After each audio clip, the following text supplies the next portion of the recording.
Use of quadratic equations can be dated back to around 3000 BC, when Babylonians solved these equations to find the area of their fields. Almost 1000 years later, Greeks used quadratic equations to discover irrational numbers. But the discovery of irrational numbers led the Greeks to leave the study of algebra because of the controversy that crept between Pythagoras and Hippasus. However, Greeks had to come back to quadratic equations in search of perfect proportion. This perfect proportion can be seen today in various aspects of nature, architecture, and works of art. The perfect proportion or divine proportion is defined by the irrational number phi, which is equal to 1.6180339. This number is also termed as golden ratio or golden number by the Greeks. You may be surprised to know that this golden number or ratio is actually the solution of quadratic equation x squared plus x minus 1 equal to 0.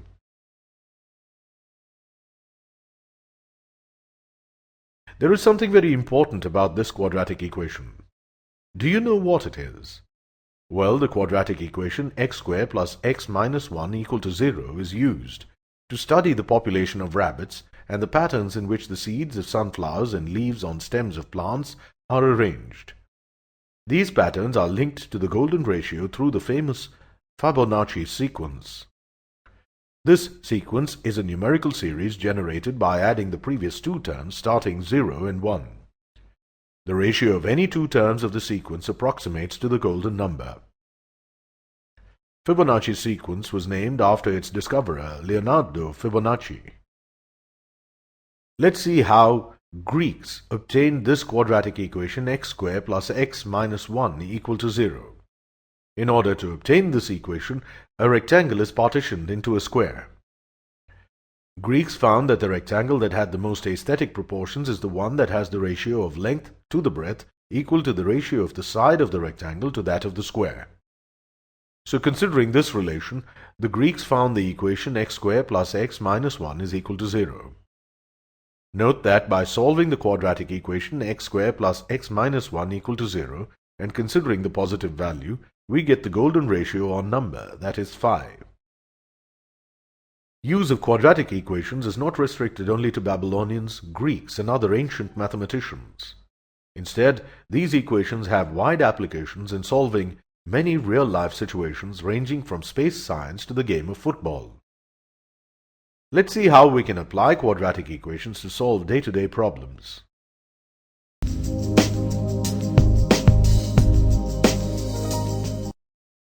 We know that quadratic equations can be solved using one of the three methods: factorization method, method of completing the squares, which was later formulated as the third method, the quadratic formula. Although we can use any of the three methods to solve quadratic equations, the quadratic formula is more convenient. Let's now solve a few practical problems by using the quadratic formula method. If the sum of three consecutive positive odd integers is 1/3 of the product of larger two, then find the corresponding odd integers. Let the smallest odd integer be 2x minus 1. Therefore, the next two odd integers must be 2x plus 1 and 2x plus 3. According to the problem, the sum of the three numbers is 1/3 the product of the larger of the two numbers.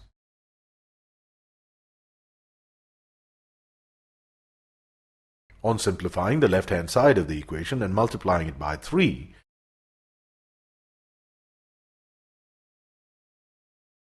we get the quadratic equation 2x squared minus 5x minus 3 equal to 0.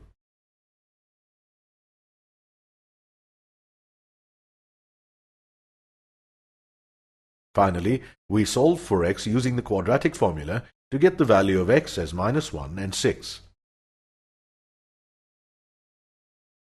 From the given data, x cannot be negative. Thus, the value of x has to be 6.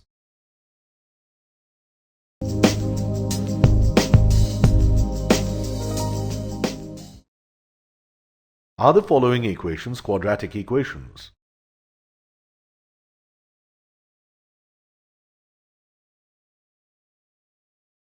Well, these are not quadratic equations but can be reduced to quadratic form upon simplifications. Let's take up some problems, reduce them to quadratic form by simplification, and then solve them using the quadratic formula. If x is not equal to 3, find the value of x satisfying the given equation. Starting with the lowest fraction, we take the LCM and simplify the terms.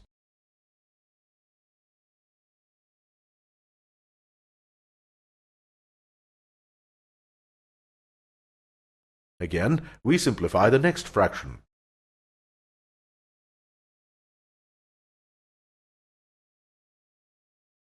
Cross-multiplying the terms and simplifying, we get quadratic equation x squared minus 3x plus 1 equal to 0.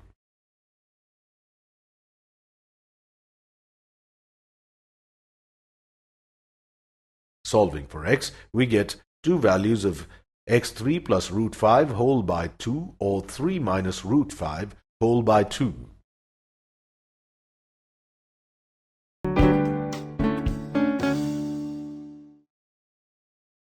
Two water taps together can fill a tank in 10 and 1 upon 3 hours.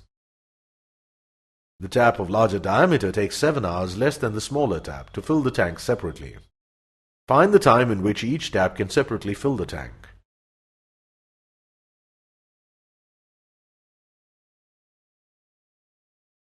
Let the time taken by the tap of smaller diameter to fill the tank be t hours.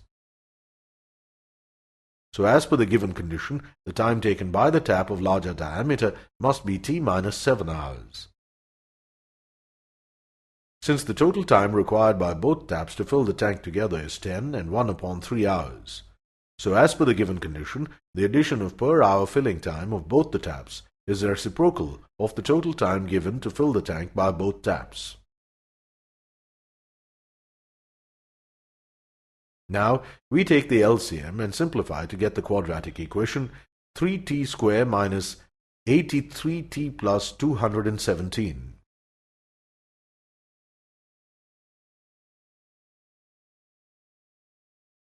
Using the quadratic formula method, we get t equal to 24.75 hours.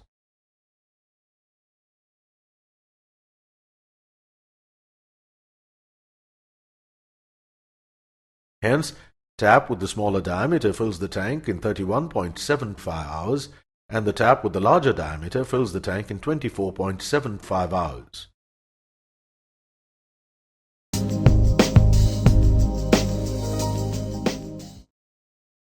A ladder is resting against a wall. The top of the ladder touches the wall at a height of 20 meters. Find the distance from the wall to the bottom of the ladder if the length of the ladder is 18 meters less than twice the distance between the bottom of the ladder and the wall.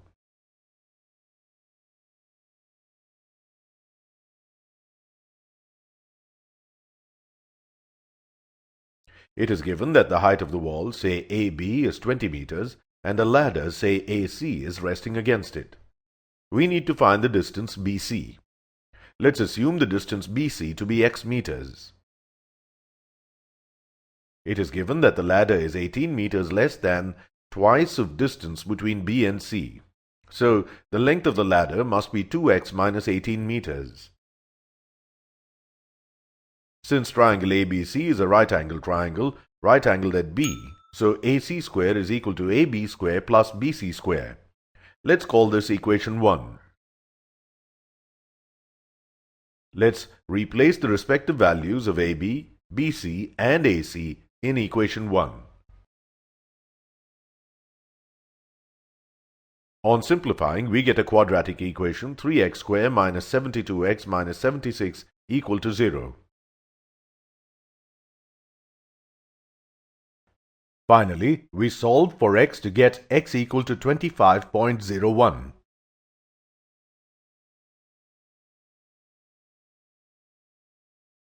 So the ladder is approximately 25 meters apart from the bottom of the wall.